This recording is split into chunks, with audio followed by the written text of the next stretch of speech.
Atención, un nuevo dato estremecedor sobre la economía y para la economía de Venezuela. Y es que según la encuestadora Data Analysis, muy reconocida y aceptada y creíble en Venezuela, la escasez de productos básicos en el país supera el 80%. Lo informan diversos medios internacionales y también diversos medios nacionales como el Nacional, el Universal, Panorama, aduciendo que la escasez de productos básicos en Venezuela supera el 80%, de acuerdo también con datos recogidos originalmente durante el mes de abril por la firma encuestadora Data Analysis, e indicó este viernes su presidente Luis Vicente León, también analista, economista y articulista venezolano. Hay un nivel de escasez en Caracas que en el año 2016 promedia 82,8%, dijo León durante un encuentro con periodistas, aclarando además que Caracas es la ciudad más abastecida del país. Y tengamos en cuenta ese dato: si Caracas es la ciudad más abastecida del país, evidentemente porque allí se ha centralizado el poder político y también la distribución de alimentos, la distribución y oferta de las políticas públicas del gobierno, tiene una escasez de 82,8%. Eso quiere decir que si la ciudad más abastecida de Venezuela, que es la capital, tiene una escasez de más de 80%, este promedio podría ser mucho más alto, hasta en un 90% para el resto de ciudades de Venezuela. El economista expresó que el llamado desabastecimiento en hogares es menor al registrado en los comercios, pero advierte que durante la última medición se disparó ese índice por un empeoramiento de la situación económica del país petrolero. ¿Y por qué se da? Porque hay un desabastecimiento menor en los hogares y mayor en los comercios, porque los comercios se encargan de distribuir esa oferta alimenticia, pero en los hogares que se ven beneficiados por esa oferta alimenticia de distribución de los comercios recurren a mercados paralelos, mercados informales, a los famosos bachaqueros que contrabandean y revenden estos productos a 10 veces más su precio original estipulado por el Estado mediante subsidios. Pero esto deteriora la economía y el poder adquisitivo y aumenta la espiral inflacionaria debido al costo de estos productos que son revendidos en un mercado paralelo. Por ello, el desabastecimiento en los hogares tiende a ser un poco menor, pero aún así se ha ido agravando por el empeoramiento del país, de la situación económica en cuanto a la caída en el ingreso per cápita, contracción económica de más de 5%, una inflación que ya ronda los 400%, y también un poder adquisitivo mermado por la pulverización del valor real del salario mínimo venezolano. El proceso de deterioro ha sido exponencial en los últimos 2 meses. Estamos viendo el empeoramiento de los índices de una manera realmente impresionante, dijo León.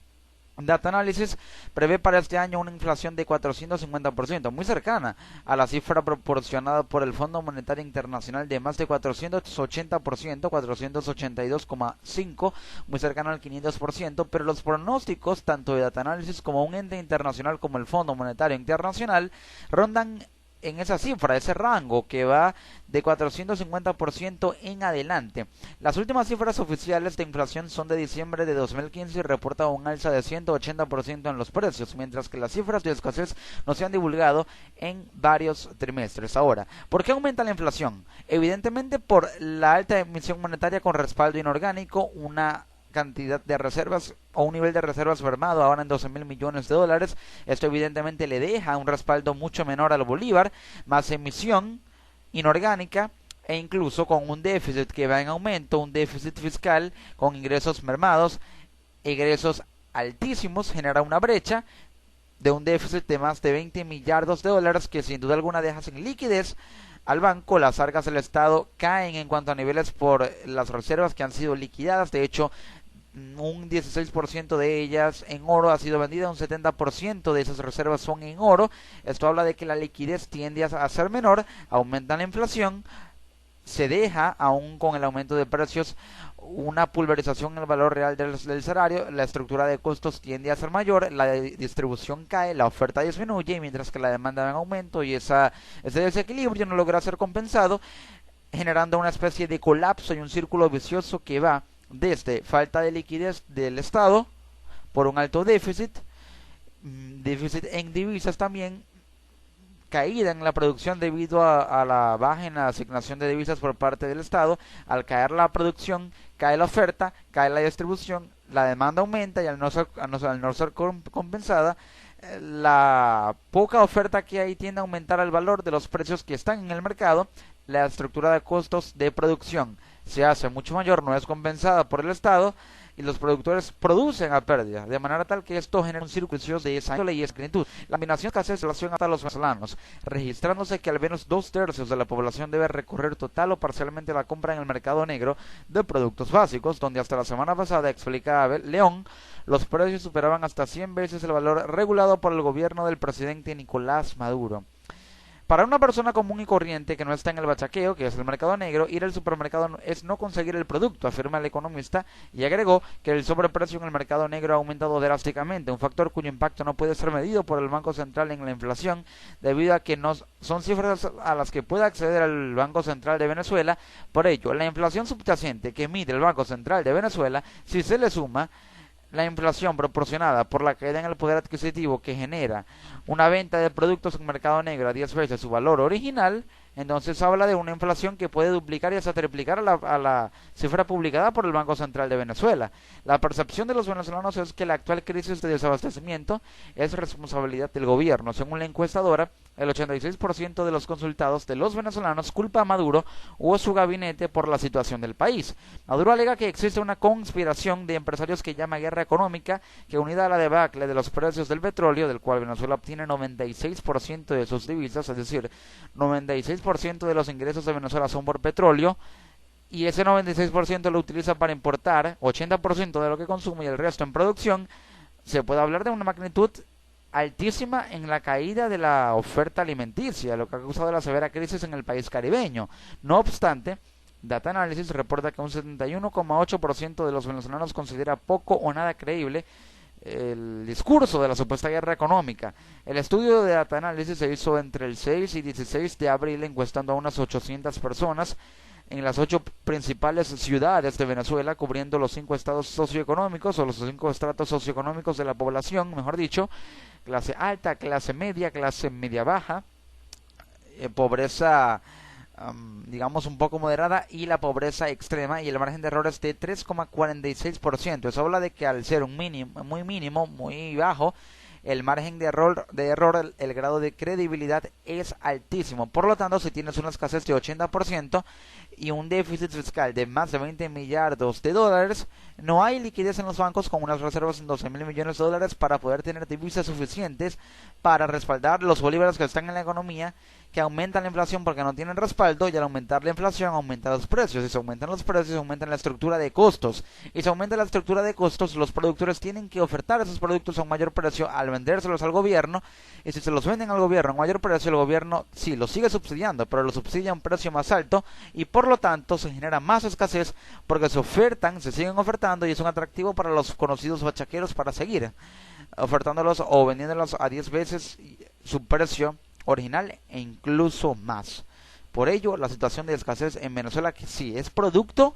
de las malas políticas económicas del gobierno, de control estatal, de subsidios extremos que generan mercados negros, de poca asignación de divisas a los productores, que han sufrido déficits, pérdidas, sin duda alguna se ha caído la distribución, se ha caído la oferta, y con una demanda que va en ascenso. Pero también hay una buena parte de la culpa que recae en los conocidos bachaqueros, que si bien es un flagelo que azota la economía venezolana, es un flagelo que no hace parte de una guerra económica como dice el gobierno. Es un problema que el mismo gobierno creó con esas políticas económicas erróneas. Y si existe una guerra económica, fue una misma guerra que el gobierno creó inconscientemente, pero que lamentablemente existe, y fue error o consecuencia de los errores del gobierno. Así está la situación en Venezuela, con una escasez, reitero, de 80%, 82,8% en la capital del país, que es la ciudad más abastecida de Venezuela. ¿Qué sucederá o cómo quedará la situación de abastecimiento y de escasez en el resto del país? Creo que la realidad de cada venezolano habla por sí sola. Así continúa la crisis en Venezuela. Ahora pues, para que esta precaria situación de total desabastecimiento en Venezuela, es importante que se tome una serie de medidas que requieren de una voluntad política que el gobierno hasta ahora no ha demostrado, pero que sería importante que actores internacionales también tuvieran incidencia en esta crisis de alimentación en Venezuela, que se suma como una crisis humanitaria en lo que se refiere a la decadencia del sistema de salud pública en el país. Pero si organizaciones como el Fondo de Alimentación de la Organización de Naciones Unidas, la FAO, pueda dotar a Venezuela de un fondo de ayuda humanitaria, el gobierno propicia la creación de un fondo procedente de ese fondo de ayuda humanitaria precisamente de la FAO. Pero también a nivel interno el gobierno debe actuar, no solamente se basa en que organizaciones internacionales como la FAO envíen cargamentos de ayuda humanitaria en alimentos a Venezuela, sino también que el mismo gobierno estimule la oferta para compensar una demanda interna que cada día crece más. Si la escasez es 80% y la oferta se ha visto también caída con unas importaciones que han bajado en un 60 o 70%, entonces debe compensarse esa demanda con una oferta creíble. Es por ello que el gobierno podría crear un fondo para importar alimentos, ya que no hay producción, la poca producción que hay no alcanza para cubrir una oferta que sin duda alguna se ha visto mermada por la situación de distribución en el país. Por lo tanto, importar alimentos es lo que le queda al gobierno para ir paliando la crisis progresivamente. La cuestión es con qué fondos. Es decir, si el gobierno recurre a un capital importante del Fondo de Desarrollo Nacional, el conocido Fonden, y un 10% de las reservas, así como vendió un 16% en oro, de las reservas se recurre a un 10% procedente de la venta de ese 16% de oro, pueda junto a aproximadamente un 20% de capital procedente del Fonden crear un fondo para la importación. Repito, un 20% del Fonden, del Fondo de Desarrollo Nacional, un 10% de las reservas en cuanto a activos líquidos monetarios y también 10% del 16% que vendió en oro si obtiene esos ingresos, para sumar un total de aproximadamente un 40, cerca de 50% en capital para ese fondo destinado a importar alimentos. Y esto en conjunto con un fondo creado para la producción y estimular la producción y dejar de depender progresivamente de las importaciones, se podría utilizar el crédito chino o el crédito que China está próximo a otorgarle a Venezuela, con convenios petroleros por supuesto, para crear ese fondo para la producción mientras el gobierno gana tiempo, provisionalmente importando alimentos con 20% de capital del Fonden, 10% de las reservas en activos líquidos monetarios y 10% de la venta de 16% en oro que realizó, y en conjunto también con el fondo procedente de la FAO poder solucionar la crisis mientras trata de impulsar políticas de producción que deben sin duda alguna darse cuanto antes en el país para ir superando progresivamente esta crisis de alimentación que ha afectado incluso la calidad de vida y la salud de los venezolanos, ya que su dieta también se ha visto afectada y la calidad nutricional de la dieta del venezolano, según nutricionistas a nivel nacional e internacional, ha sufrido una decadencia total.